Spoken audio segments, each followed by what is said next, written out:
Good afternoon, everyone, and welcome back to the Black Robe podcast. It's your girl here, Anzhane Slaughter, with my lovely co-host, Miss Carol Mitchell. I love that sweater, Carol. I love it. That white turtleneck. Yeah, I'm doing my Scandinavian thing. Okay. You wanted to look good for our special guest that we had on the show tonight, I bet, huh? Yes. I'm very excited about our guest tonight and the topic tonight. It's juicy. It really is. It couldn't be more relevant, you guys. We are having another heavy conversation from a Black perspective right here on the Black Robe with our very own Tacoma's finest, Dr. Gilda Shepherd. Let's just bring her on in. Let's just dive into this if you want, Carol. Does that sound good? Sounds good. There she is. Hey there, doctor. Oh, please just call me Gilda for the podcast, all right? Oh, you are so sweet, so humble. Okay, I respect all of those with experience, but I would gladly call you Gilda. Thank you so much for joining us today on the Black Robe podcast. We were just telling our viewers how much of an honor it is to have you here. One of Tacoma's finest. You really made a lot of impact through Evergreen, Tacoma, and even more so with this new film that we're so eager to talk about tonight. Thank you so much. It's such a pleasure to be here, to be at the Black Robe podcast. This is fantastic. That is right. Yeah. Thank you. Yeah. And you know where the name Black Robe podcast comes from, right? Well, if you don't, and for those that are watching don't know the story behind it either, well, we on the Black Robe, we're taking the robes that the judges wear, right? We're putting them right here on this platform so that we can give our Black perspective and Black judgment. We love creating a safe space that's unapologetic. Black judgment going on up in here today.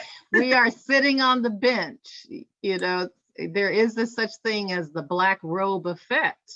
People pay attention when the judge walks in the room. They have to stand up, and we want them to pay attention to the Black community and stand up when we come in the room too.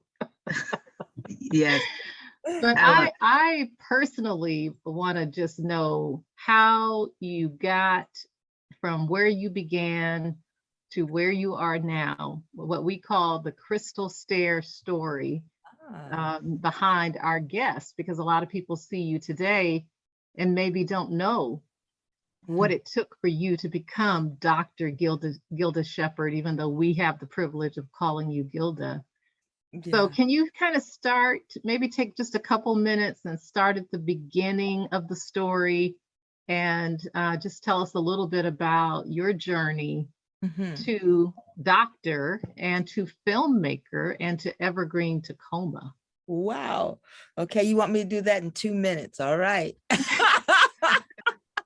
My life has not been a crystal stair. It's been, and Lacey Hughes goes on and on with that. So there you have it.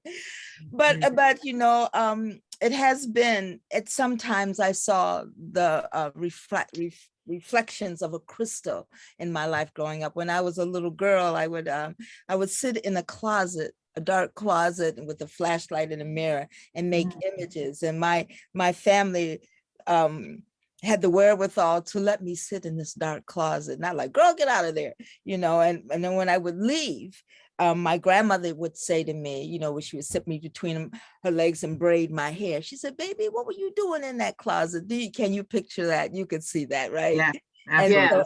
And so I'd say, Grandma, I was making shapes, and she says, well, tell me about the shapes. And I would tell all these stories, and she would just say to me, you keep those stories, you keep them close to you.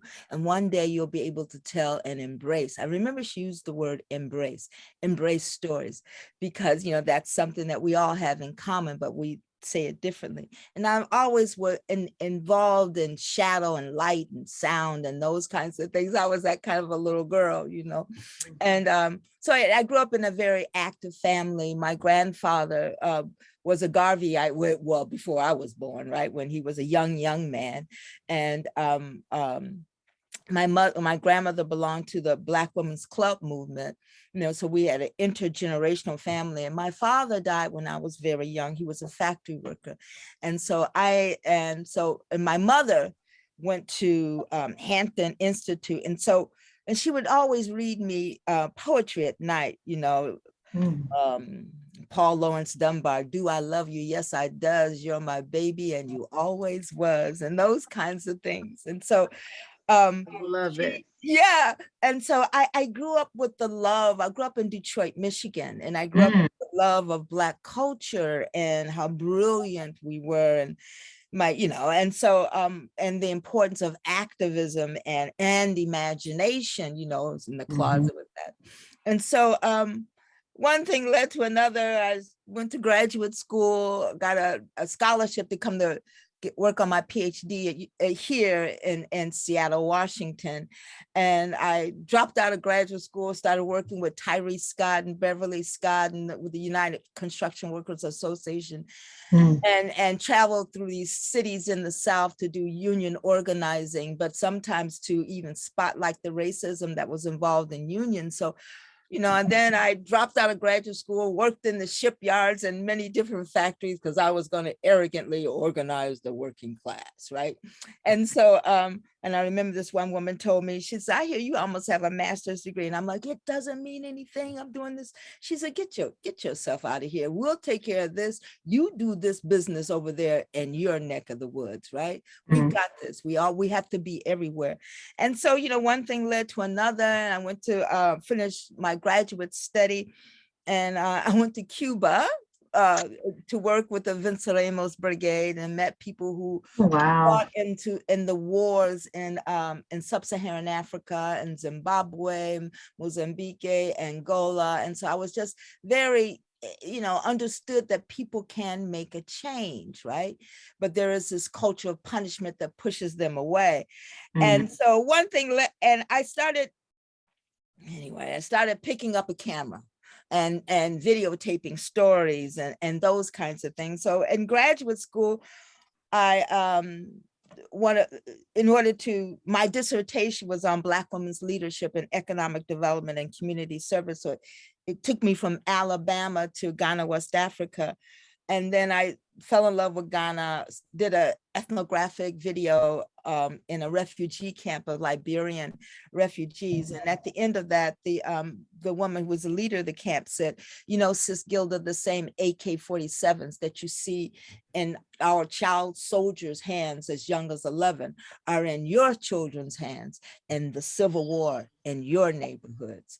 And so, so I thought, here I go far away, to look at, and here it is, right, right here in front of me. And I'm fond of quoting James Baldwin, and I probably quote him ad nauseum. He says, the role of an artist is like a lover. If I love you, I will show you things you refuse to see. Right. And sometimes I think that's what art does, show us things that we refuse, because sometimes we don't see. Right. And I'm talking about even Black people in the Black community, BIPOC people in their communities, too. It's not that. And a lot of it's class, too, mass. I was teaching at Evergreen in Tacoma, recruited by Dr. Maxine Mims and Dr. Joy Hardiman. And at the time, there were some of my students had ankle bracelets on, which means that they were, in prison. They were on a kind of prison. And, Evergreen State College Tacoma is right there in Hilltop, where is the setting of my film, our film, Since I've Been Down. It was Crips and the Bloods and Salishan. And so I wanted to, work with them, and I started. And then I often noticed that the time when they got, like real introspective, some of these gang members, belong to this organization, was when they would talk about their families, some of whom have been are in prison. And I believe in magic, and one thing led to the other. And Marcia Tatarunga, who is now the dean at Evergreen State College, Yes. who is fantastic, right? Yes. She's leading the way. She was going to get her PhD at the time, and she says, "Do you want to teach sociology classes at the prisons?" And so, in the prisons, and so I went to starting at Monroe Prison, and I thought I was going to be erudite, come in and give them the word. And I realized that, oh my goodness, where did these gentlemen get all this knowledge from? And then I met a 40-year, now 50-year organization called the Black Prisoners Caucus. And it blew my mind. And my dear friends, to experience the triumph of the human spirit will, you'll never forget it, and these are gentlemen, and I taught at the women's prison too. I was among the first college classes at the women's prison because everybody was running to the men's prison.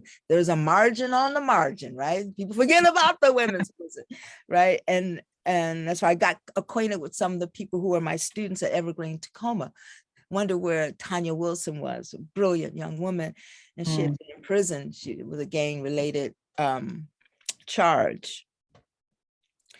And so, and realized that a lot of the organizing that was going on was happening through people who are incarcerated. And it's not only us coming in. Now, I am not saying don't volunteer to prison, do it, right?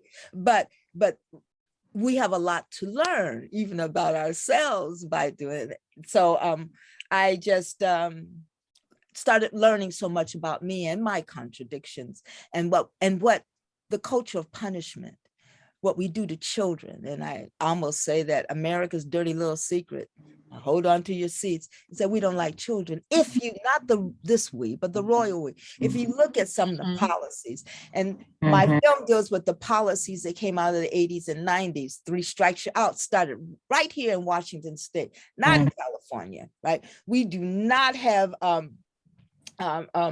parole here. We do not, and over 10 states don't have it. We have a kind of parole that's called clemency, and if you and then after in mid 80s, parole was taken away, and so but if you were adjudicated before then you would have some parole. So and so I uncovered all these things that, I remember there was a senator, I was raising money for the film, who was at a Washington State senator, and she says, "Oh, Gilda, yes, we do have parole." I was like, the senator didn't know. There's a lot of people, and I am not throwing shade. I mean, it's a well-kept secret, out of sight, out of mind. But some of the solutions, and I dare say this is a quote from one of the people in the film, Mr. Zimbabwe, he says, "I dare say some of the solutions to today's problem could be found in prison." And I mean about, how we teach, how we treat our children. I met a young man who had been in prison, adult prison, since he was 13. Now, let's be clear, all of the people in my film committed violent crime. I'm not saying they didn't do it, but I'm saying there are factors, right? And gentrification is a factor. I can go on and on, so you better stop me. This is your show. Hey, this is all about you. It's all about you. But I do want to stop you to talk about Monty Carter, though, because he is. We had hoped he might be able to join us, and maybe he still will. Yeah. He is one of the primary focal points of the film, Since I've Been Down. Right. And the Black Prisoners Caucus, his organization, Teach. Why did you choose Monty of all of the other young people you could have chosen? He would have been 18 when he was sentenced to life without parole. So how did you get connected to him, and why him? Right. Well, he was in that first class I taught of the men in Monroe Prison, Washington State Reformatory. And he was the president of the Black Prisoners Caucus at the time, right? This now 50-year-old organization. And he's the architect of the Black Prisoners Caucus Teach program, which goes across race lines and everything, anyway, his story was almost like a master narrative.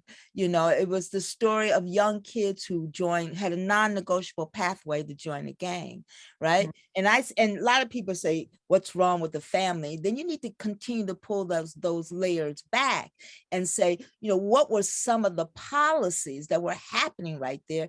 Even, monies for the school system, and how gentrification happened and removal of people from a community, right? And those kinds of things, and how housing prices were going up. And the first thing you do in the pattern of gentrification is to bring in a lot of police. And that's what happened.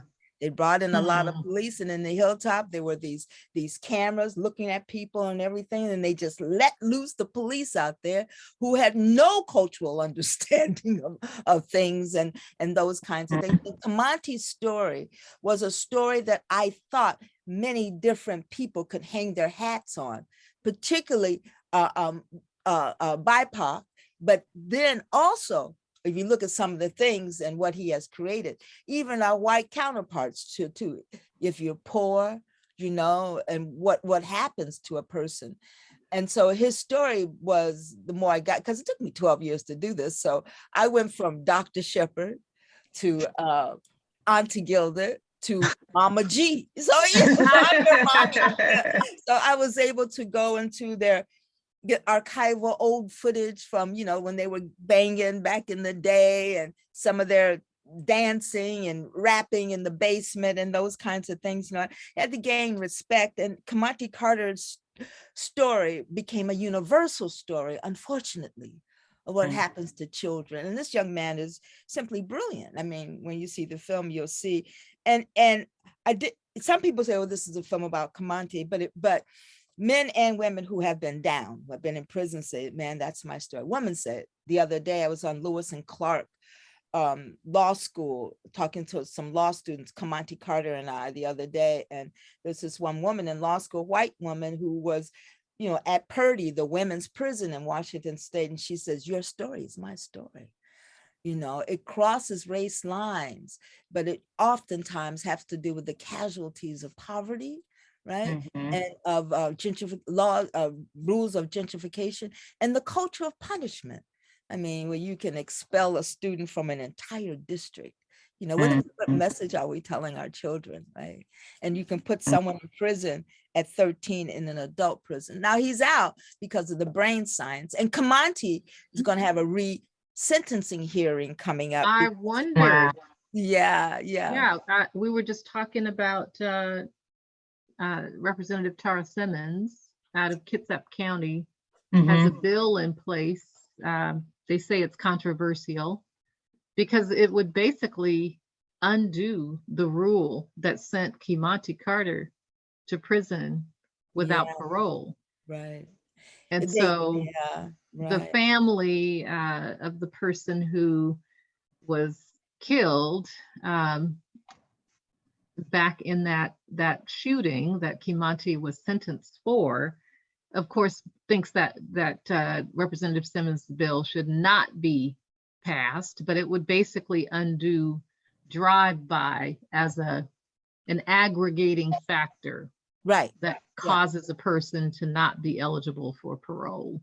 Right. What do you think about legislation like that that's retroactive, maybe trying to go back and undo some of those old policies of punishment? Some of them seem to be responding to the brain science, the fact that the brain's not fully developed at 18. He was only 18 when this happened. Right. Yeah. Is that going to fix it? When the guy who murdered George Floyd was convicted and found guilty, within that week, 6 other officers had killed unarmed Black men. So I'm a prison abolitionist. I don't think prison fixes anything, right? I think we need to create I'm not saying that guy shouldn't be found guilty and just let out. I'm not saying open the door. I'm saying you need to make it so that these things don't happen. We need to create an environment that's safe. So the reason why I open up my film with the victim of Kimante's crime, I have to pay attention. Corey Pittman.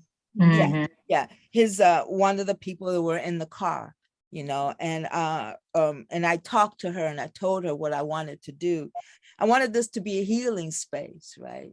I didn't want this to be about, you know, let Comanche out, those kinds of things. But I wanted people to look at the systemic issues that impact a person, right? By throwing them in prison, you know, it's like the one of the victims said, I have to forgive you in order for me to go on. Those kinds of things. And so that, and so I wanted that to be a healing space. And that's the reason why I started with the victim of his crime. It opens up when she tells the story, what happened the night that Comanche shot into that car and killed Corey Pittman, a fabulous young man, right?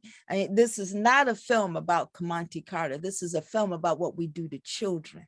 And Monty Carter happens to be a fine example of that. Like I said, a master narrative. My homeboy fight, I fight. If he shoot, I shoot. What he do, I do. It's my brother. I don't leave him behind. You die, I guess we both die. It's one thing to be able to study a subject, but it's another thing to be the subject. There's just some things in life that can't be taught. You know what I'm saying? They have to be lived to be understood. Being 14 and 15 years old, riding around with a gun, just hoping for that opportunity to really prove that I am somebody. It's not like you're out there trying to get a job, trying to stay truthful to yourself and that you're gonna finish high school and all those different types of stuff. It didn't work that way.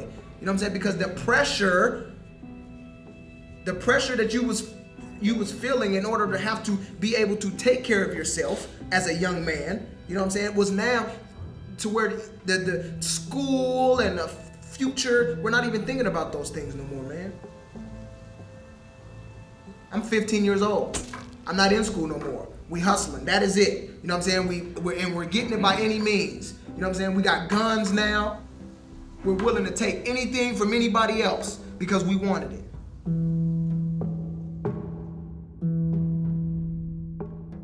And his entire life has been trying to, you know, through his remorse, to make things better for young people, particularly those who are in prison.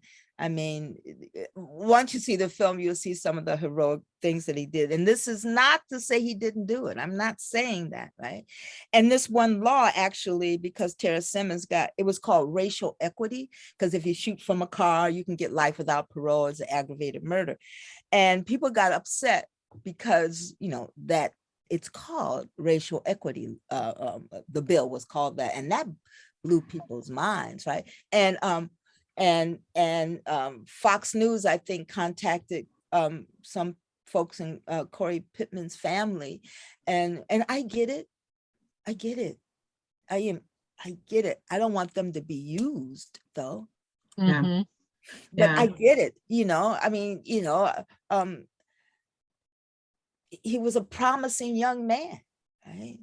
Promising young man, and sometimes and I've shown the film to two of the victims that was in the car. One young man said that he showed it. He's a professor now, and he saw the film with his two kids and complimented me on the way I did the film, right?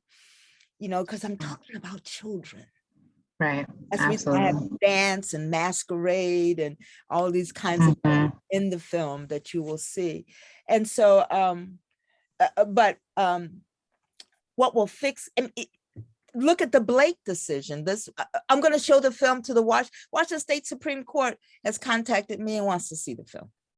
That's good. Awesome. I know. I'm like, who? The first time they contacted the team, we just was going unsolicited. They were like going about our business, and then they contacted us again, and that's good. I am not trying to change anybody's mind. I'm just trying to put something else on it. Like I said, the role of an artist is sometimes showing things that we don't see. You know? Yeah. And I think you said something that was really key. I don't want to graze over it.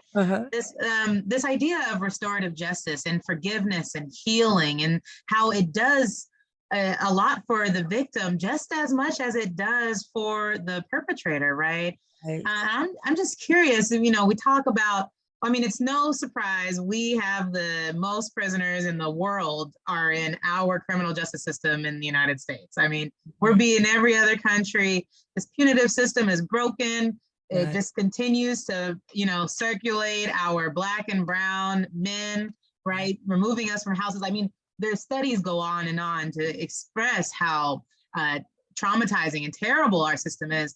But I'm just curious, in all of your travel and your research and your study, and as we're talking about restorative justice, do you maybe have some solutions or ways that we can improve this, detrimental system that we've been operating through? I mean, I'm just thinking of the different countries that you've been to. I know, Any thoughts on that? I'm sure you pondered the question. Right. Well, one of the things is that I look at the subject, the stories that I'm embracing, and I look at how they solve or have liberation as a salve for them, because how they turn their remorse and their horrible deed into forever serving humanity. Right? That's how they can look in their face, right? In their mirror, right? That's what they want to work with kids. They want to get out here and work with kids, and those kinds of things. But the message or the model that I see from the Black Prisoners Caucus and teach approach to problems is to step back and let the student develop their critical thinking, move away and dare to walk into your brave space and say, this is a class about sociology. And I want you not only to study the theories and those kinds of things, I want you to find the sociology in your house, in your neighborhood, where you go get your hair did, in the barbershop. You get your nails done. Find the sociology there. Find what we call deviant sociology. Find what we call sociological imagination, because that was one of the first things I taught, a concept of sociological imagination, as they look at their biography and look at how history has influenced their biography. Not to take away that they're not responsible, yes, but I want to look at restorative justice, that is hurt people, but also transformative justice, which looks at laws that were kept in place. I mean, violence to me is a public health issue. Throwing a person in prison, it's not stopping.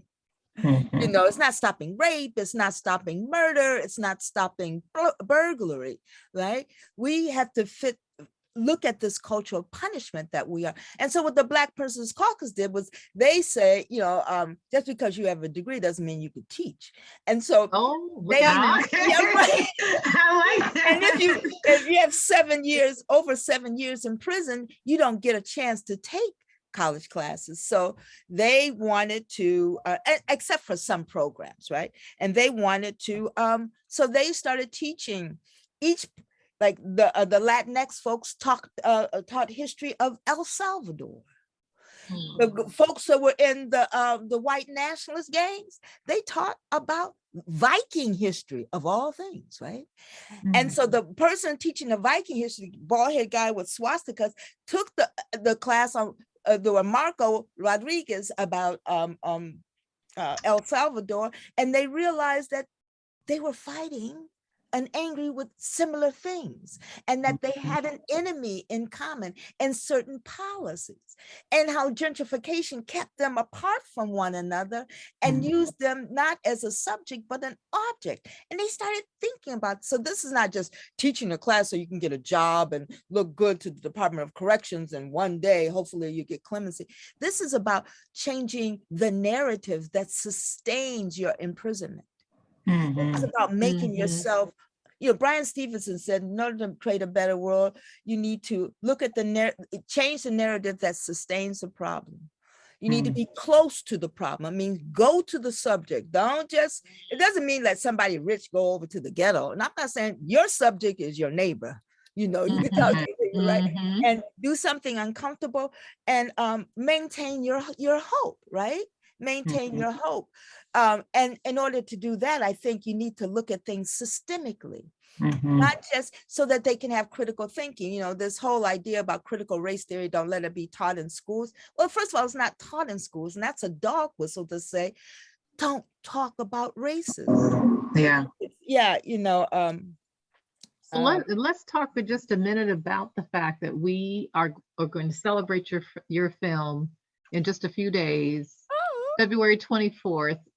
We have a young adult takeover happening called Let the Kings Talk, because I love it. Part of our strategy, since policymakers very rarely invite Monty Carter's and people like him into the dialogue and into the design of a policy. We've decided, why don't we convene some young kings to talk about gun violence, to talk about their experience in the world. And who knows, maybe some of the policymakers will actually show up that day, but we don't care because we want to hear from them anyway. Right. That is exactly what I'm talking about, Carol. Thank you. Yes. Yeah. Well, so your film is going to be featured at least an hour or so that night. Since I've Been Down will be featured. And then we've got a panel of kings of different ages. Anzhane, maybe you can talk a little bit about them, who are going to speak on this trend of gun violence that we've seen throughout the pandemic. I'm sure it was there before, but it seems as if homicides are trending up. Lots of young people under 25. I know personally of 3 or 4 in the last year that have been killed as a result of gun violence. I actually went to 5 funerals in 2020 of young people. And there's no reason those young people should be dead. But so the gun violence reminds me eerily of the 1990s when Monty Carter was trying to grow into something, you know, that was more of his purpose for being born. So we're going to have this Let the Kings Talk event. Your film's going to be featured, Anzhane. Yeah, and talk a little bit about it. Absolutely. So our panel there'll be about 5 kings from the community. One, Threat Brown, I believe you know. Oh, I know. Threat is in the film. Yeah, exactly. He's acting like he's driving the car. Yeah, right. Yeah, Threat Brown. Exactly. So we'll have very own Threat Brown, who's still very active in the community today, leading young Black men and women to entrepreneurship or just to positive outlets outside of gangs. We'll have Brendan Everett, who's actually he's a Black-owned local security company.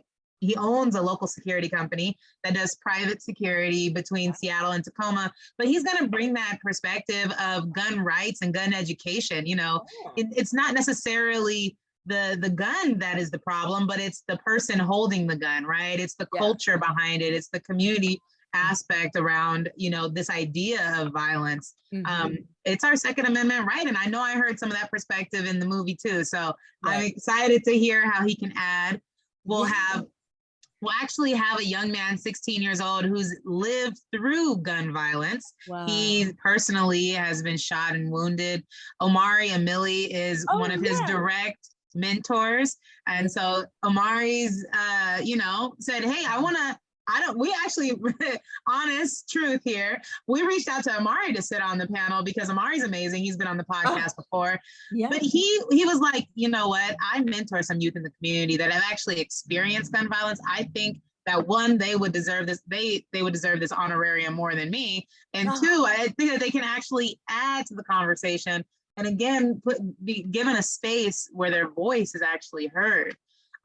So I can't wait to hear from this young Black man. And then we'll have Zarel Blue, who is a local leader. He's an entrepreneur. He's also one of the proud new founders of the Black Panther Party in Tacoma. So he also comes with, you know, that community oriented perspective, really that love for community. Also with the positive alternatives, you know, if we are picking up guns because of money or sex or whatever the reason is, you can get money in other ways. Okay, let's teach you how to build an LLC, and let's talk about it. If that's what you want to do. You don't have to be selling drugs in order to make money. And honestly, we have recreational cannabis out here, so let's find another market, Right. To make money off of. Yeah. So, and then we'll have one other. He's an older gentleman. Maybe Carol, you can speak of. Yeah, you may know Amir Abdul Mateen. He for a long time was with the still is with the Nation of Islam, does a lot of activism in the Muslim community. And I think has quite a story of himself, and is now in service to people who are incarcerated himself as a profession. So excellent. Yeah, it'll be interesting to hear his personal story as well as what he's learning from working inside of the DOC system, I think as a contractor. I see. Yeah. And then to moderate the panel, the panel is our very own Andre Jimenez. He's a design challenger, an emerging leader in Tacoma that's come through the IBJ, has been very active in the community, currently sits on an Equity Now panel task force in the city of Tacoma. Well, he's also getting his degree from the University of Washington. So Andre's out there in the community, and I love that it's Black men talking to Black men, having a very real conversation. Yeah. King's Night at the Blue Mouse Theater. It ain't never happened before. What day is that? February 24th. And you're busy. We know Thursday. You're booked. You're triple booked, but we're hoping you can stick your head in for a little bit that evening. I have it on the calendar. That's supposed to arrive at 5:45. Oh, well, we know that somebody has triple booked you, and you may not make it until after 5:45. Yeah, I have triple booked. Yeah, but this sounds. I mean, you asked the question about what, and you all are doing it. Go to the subject, right? They know, and the thing about it is that when on the call in New York City, first of all, Anzhane, this is fabulous. Thank you so much. In the call in New York City, we're talking about gun violence going up just like here. But the places where the credible messengers work, violence has gone down 70%. So I think I think we need to look at that. You know what I mean? Where is it not going up? And you can see the intervention of probably, the threat browns and certain pockets that is not going up, right? And so we don't aggregate that out. And that's what she said, because the guy who was 13 when he was adjudicated, for murder, and he's out because of the brain science, he works with credible messengers. And where he works, the violence has gone down. She said the same in New York City.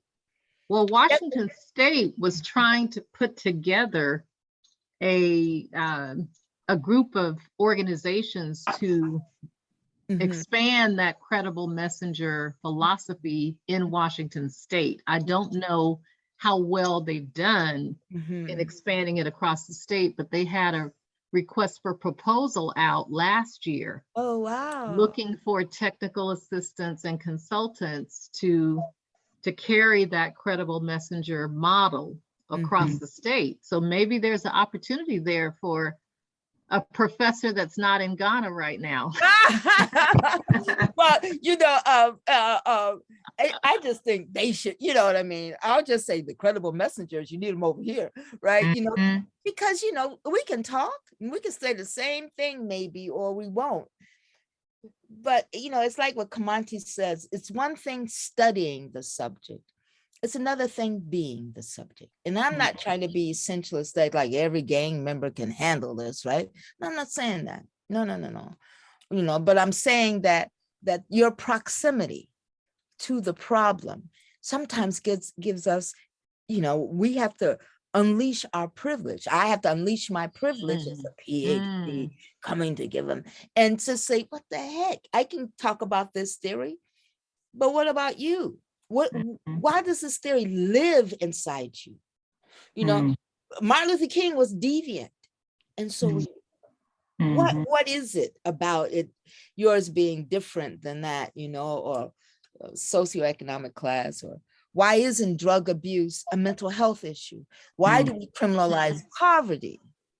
Oh, and we really see that in the work that IBJ is doing in the child welfare space, advocating to reunify Black families. As you know, the child welfare system, they need to take that word welfare out. Oh, right. That is a misnomer, a misstatement. It's just not true, at least mostly for Black families. And you've said it. What I see there, though, and I wonder if you could just real quickly speak on this, the multi-generational effect of poverty, of gentrification on particular families. The Hilltop has families where, and not just the Hilltop, but even in the work we're doing with child welfare, you'll see 3 and 4 generations in the same family have all been touched by CPS or dependency or foster care, all of them, every single generation down.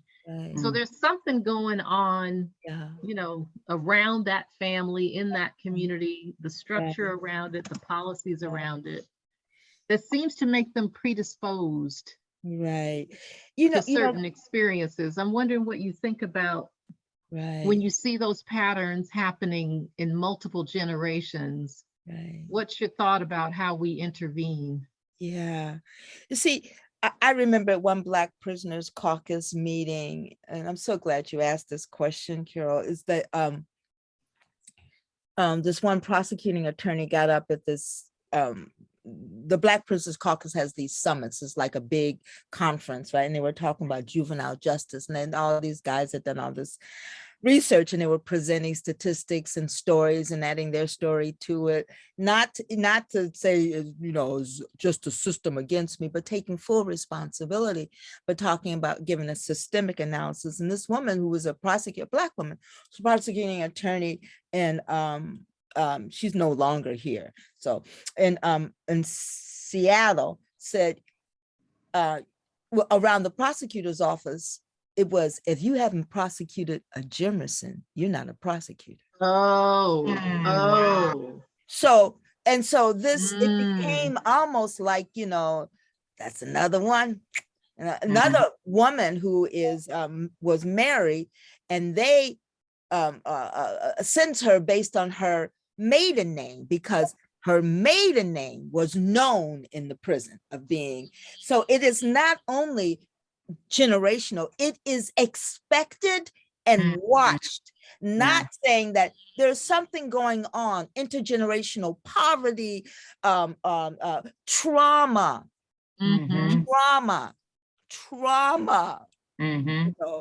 you know, that is going on, where you react to certain things because of this untreated trauma that has happened, you know.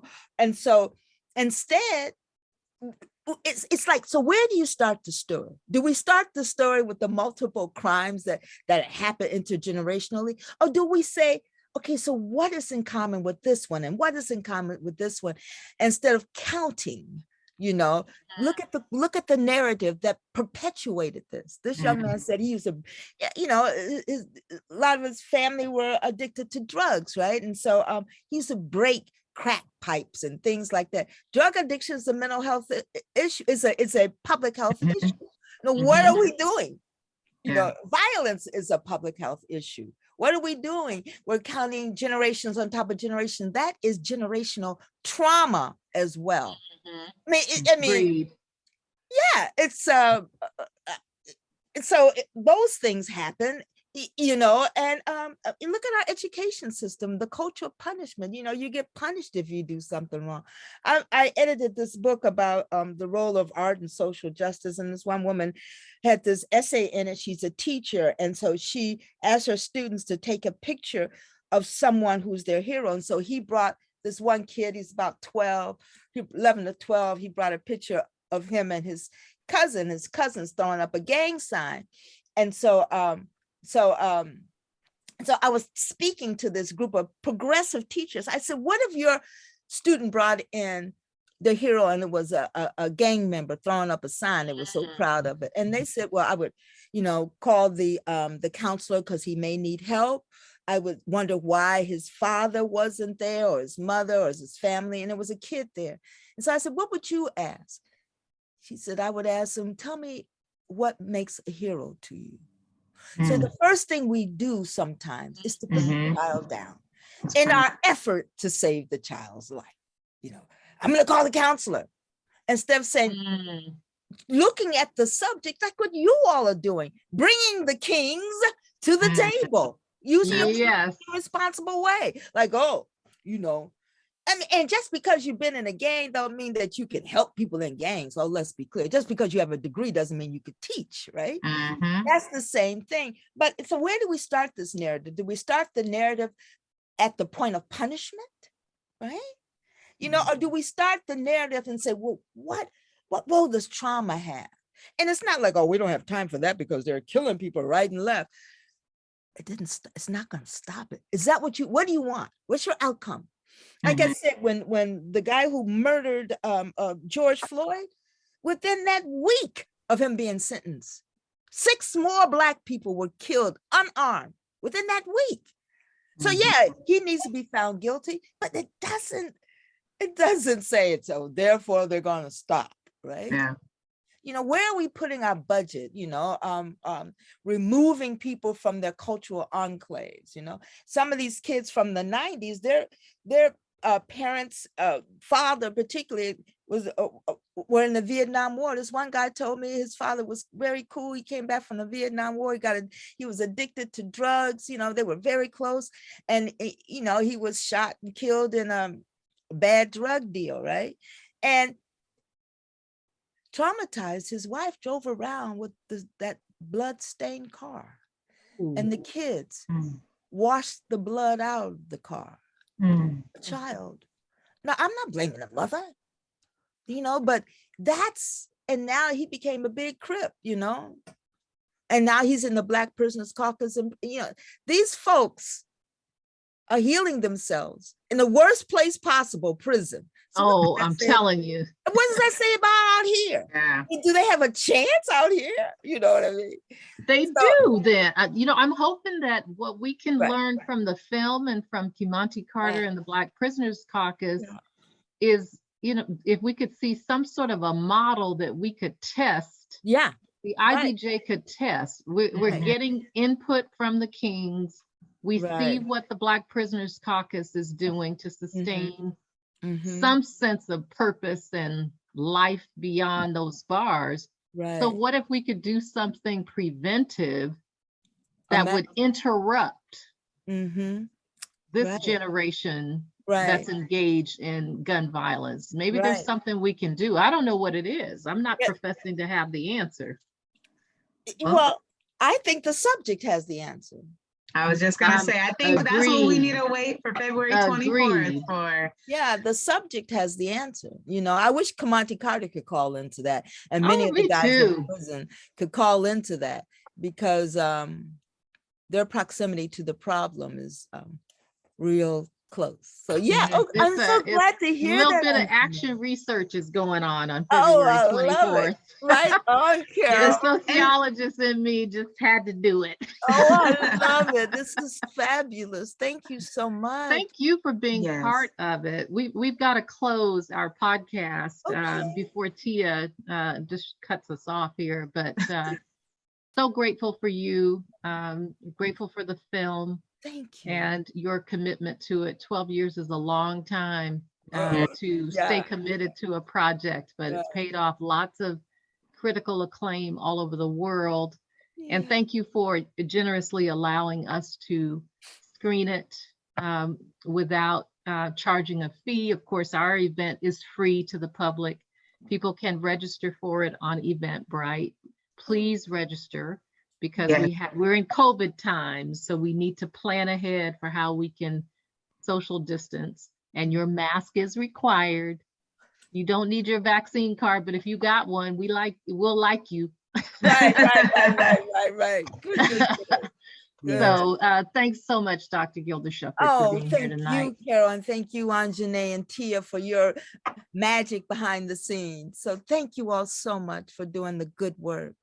Yes. No. And thank you. Thank you for doing the good work. We hope to just continue your legacy by sharing this film. So Yeah. absolutely. It's been a lovely night. We are so happy that you all at home have been watching in with us. We'll be playing this podcast for a couple weeks because we really wanted you guys to tap in and listen. And of course, come visit at the Let the Kings Talk event, the Blue Mouse Theater, February 24th.